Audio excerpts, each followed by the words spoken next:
வால்பாறை அடுத்த ரொட்டிக்கடை பகுதியில் உலா வந்த சிறுத்தையால் பொதுமக்கள் அச்சம்.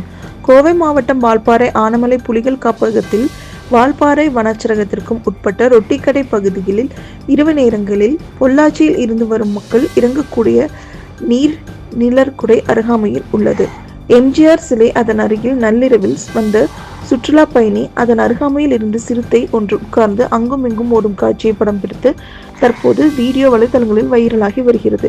இந்நிலையில் ரொட்டிக்கடை பகுதி யானை, சிறுத்தை, கரடி உள்ளிட்ட வனவிலங்குகள் இரவு நேரங்களில் குடியிருப்பு மற்றும் மக்கள் நடமாட்டும் பகுதிக்கு உலா வருகிறது. இதனை கட்டுப்படுத்தும் வகையில் வனத்துறையினர் வால்பாறை பொள்ளாச்சி நெடுஞ்சாலையில் ரொட்டிக்கடை பகுதியில் அடிக்கடி வனவிலங்குகள் வருவதை கண்காணித்து அடர்ந்த காட்டுப்பகுதியில் விரட்ட வேண்டும் என அப்பகுதி வியாபாரிகள் மற்றும் பொதுமக்கள் வனத்துறைக்கு கோரிக்கை வைக்கின்றனர். சில பக்கத்துல சிறுத்தை கீழே இருக்கிறது. இன்னும் வால்பாறை சிறுத்தை எப்படி கதிர்காமங்க.